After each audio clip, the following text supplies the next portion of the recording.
Yeah. What an absolutely overwhelmingly, exhaustingly exciting race. That's the typical Martinsville racing you're ever gonna get. What else can I really say?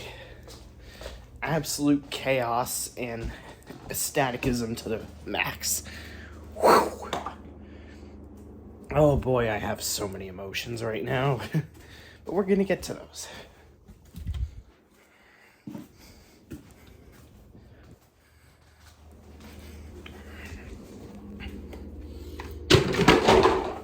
Oops.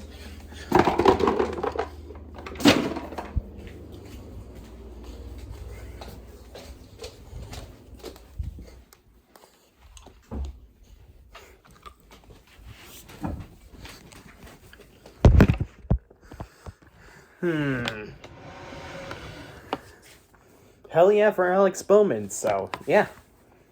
4 wins from the dude. Quite unbelievable. It's kind of mind-boggling how he doesn't have that very credible of consistency, but yet has the second most amount of wins this season alone, tied with Martin Truex Jr.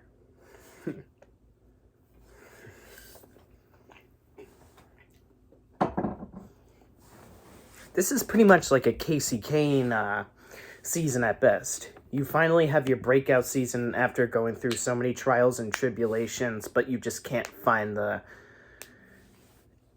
worthiness or the consistency or the pace to be on board for a championship. And it just wasn't meant to be championship-wise for Alex Bowman, unfortunately.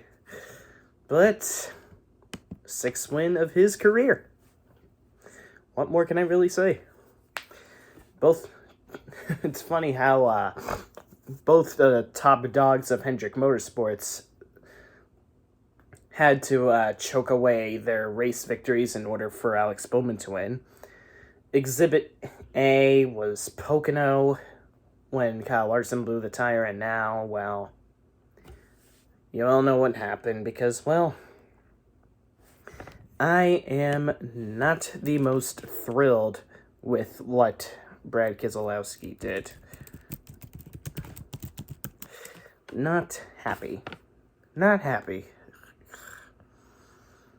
It just made my blood boil because he just had that extreme desperation to get into the Final Four, and what do you know?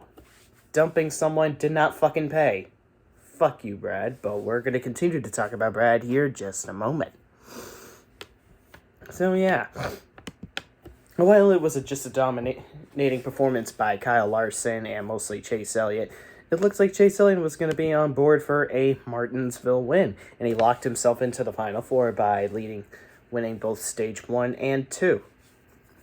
But unfortunately, pit cycles and pit strategies completely disoriented the race, thus making it a lot more complicated for Chase Elliott to be able to break through finally on this race, but fucking douche in the 2 just had to be a complete Nimrod and fuck everything up.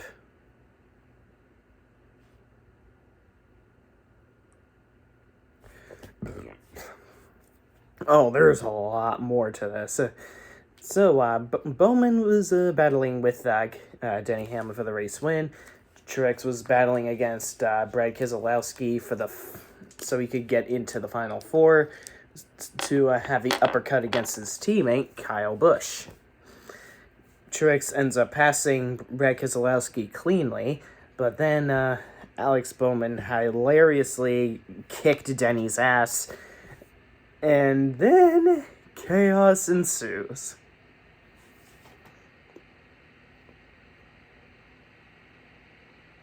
The one very thing that Brad Keselowski did that was not infringing at all Kyle Busch just has to throw a fucking temper tantrum like he always does, and even go to sink as far down as to saying an ableist word.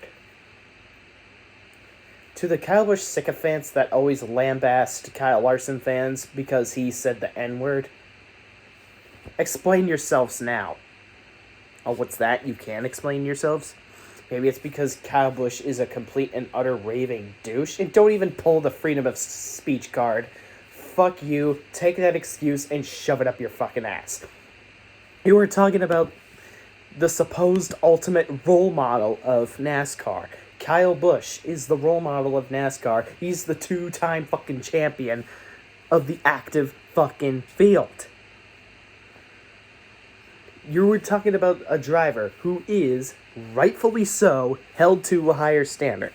But of course, NASCAR, knowing their capricious standards, they're not going to do anything about it. They're not even going to suspend Kyle Busch. And Kyle Busch doesn't even care either because he doesn't care about improving his character at fucking all.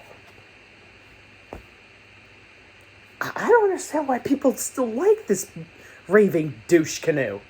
What is the appeal you find in this piece of shit? Sure, he may have apologized on Twitter, but what efforts is he showing to prove to us that what he is doing is pardonable? What is there to exonerate about him? I mean, if you look at Kyle Larson. Sure, yes, he did say the N-word. That was uncalled for, insensitive, disrespectful, and repulsive. But if you want to know what he did, he handled it with class, and he owned up to it, and didn't do any slither of damage control at all. Not at all. What he did was provide money to the George Floyd Foundation,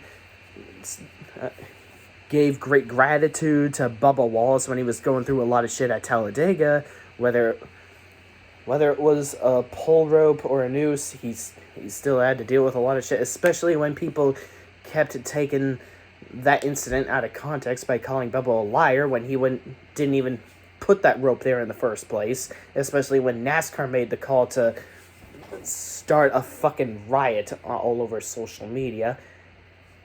If Bubba Wallace, I've said this, I've regurgitated this and basically parroted this multiple fucking times.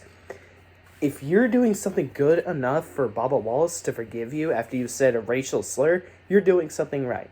Kyle Busch said something that absolutely offends the people with disabilities, but is he doing anything to make reprimands for his offenses? No!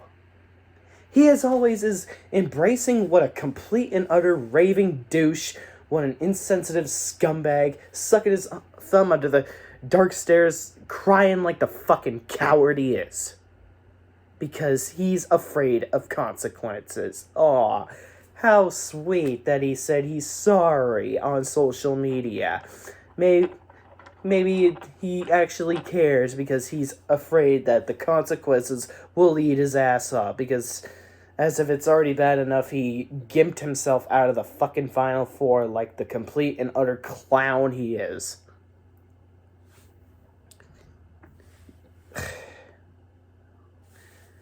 I don't understand how anyone can vindicate any ridiculous bullshit this guy does. Like, what's it gonna take for you guys to wake up? When are you gonna wake up? When the hell are you gonna wake up to see what an absolute piece of fucking shit he is? The dude doesn't have the qualities to be a champion. You're talking about someone who is rightfully so held to a higher standard. I don't want to hear the, oh, but your friends have said the R word excuse multiple times. You are talking about someone who is a NASCAR champion. A multi-NASCAR champion, no less. The winningest NASCAR champion on the active field, no less. You're talking about someone who is very rightfully so held to the highest standard on the NASCAR field. He should be the ultimate role model, but nope. He's everything the polar opposite of what a Jimmie Johnson, what a Jeff Gordon, what a Terry Labonte, what a fucking Dale Jarrett, what a fucking even Dale Sr. is.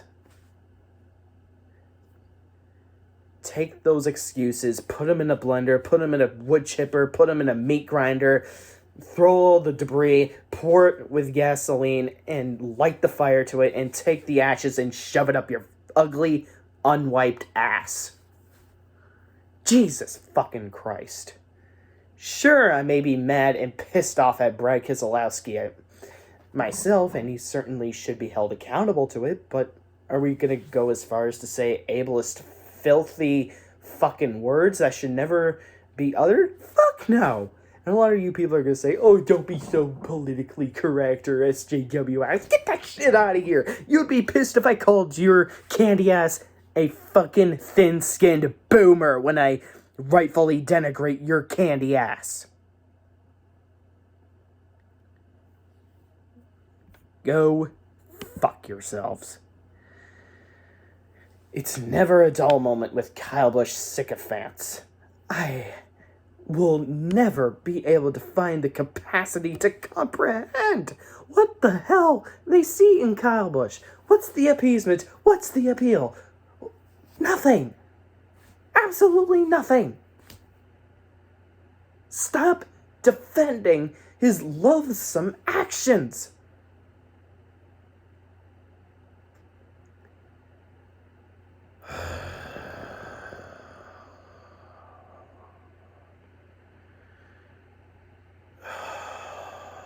I could have been ranting all video long about Brad Keselowski driving with his head far up the gutter.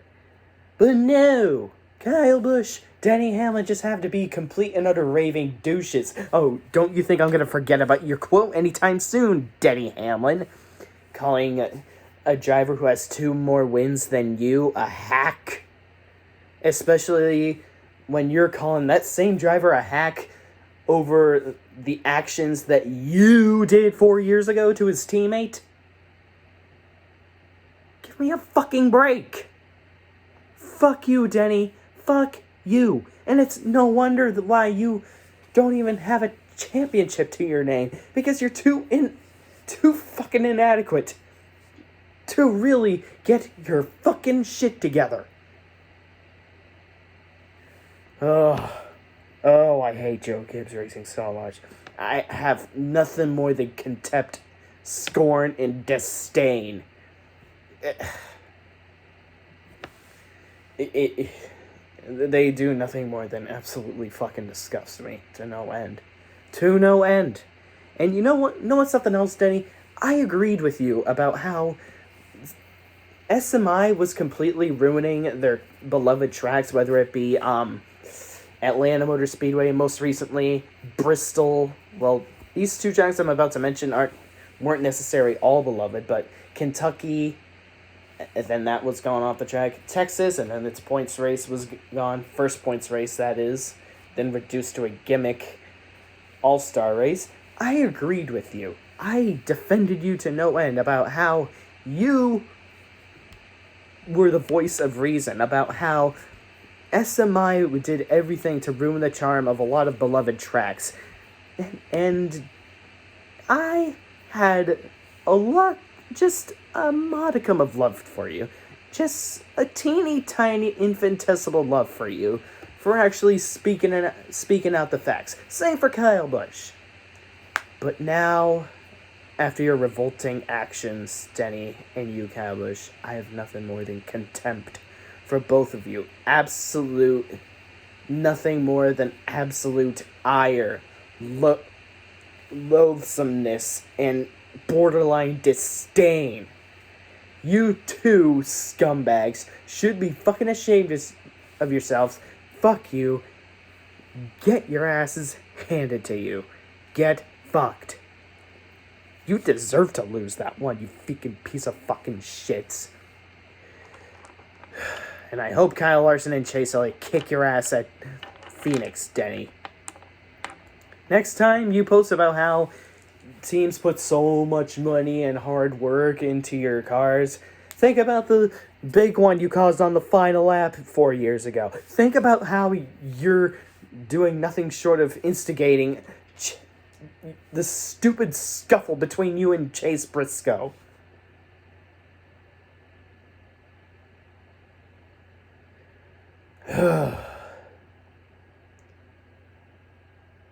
All I can say is good job, Alex Bowman, for your 4th victory. Very impressive. Even though your stats aren't the best in 2021, you at least have a good amount of wins to your name this particular season. Hopefully you can continue to make room for improvements in 2022. Maybe possibly a championship won't be out of the question. Same for Byron. It's a shame, unfortunately, that Ryan Blaney couldn't advance due to his tangles with Austin Dillon. Even if he didn't tangle with Austin Dillon, he just did not have the car to compete for a race win, and unfortunately, it just wasn't meant to be for the guy. But I am impressed with Martin Truex Jr., how he had damage to his left front quarter panel. It was rubbing his tire. He was the caution, but then he showed his persistency and never gave up and finished 4th, thus advancing to the Final 4. Very impressive run, Truex. I am impressed, but I am rooting against you by rooting for my boys Chase and Kyle Larson.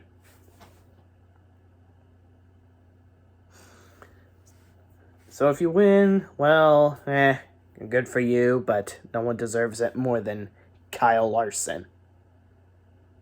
Sure, it'll still be felicitous and ecstatic if Chase Elliott wins a 2nd championship, thus becoming the 2nd multi-champion on the active field, but let's be realistic. We're bringing 1990s Jeff Gordon and Kyle Larson all in the same topic. We're bringing up comparisons between 90s Jeff Gordon and Kyle Larson. If that doesn't speak volumes to how absolutely fucking damn insanely awesome Kyle Larson's season has been, then I don't know how much lack of internet you have down in your rock, because, well, I can't really help you on your lack of education of how damn good seasons like Kyle Larson's really are, because, well, like I said, Kyle Larson's season is just too fucking good to be let go unrewarded. The last thing we need is a repeat of Trucks 2020 at Phoenix, where your entire season of hard work just gets thrown away by one caution. By one caution because of a shitbox vehicle spinning out in the back straightaway. Alright, I'm long-winded enough. Hope you guys enjoyed my little vent right there. Continue to move on to whatever it is that you were doing. Sorry if I took a bit too much time out of your day. Remember, the ultimate destiny is next Sunday. Let's go get that big trophy, Kyle. You deserve it. Let's go. Go Hendrick, and fuck Joe Gibbs Racing.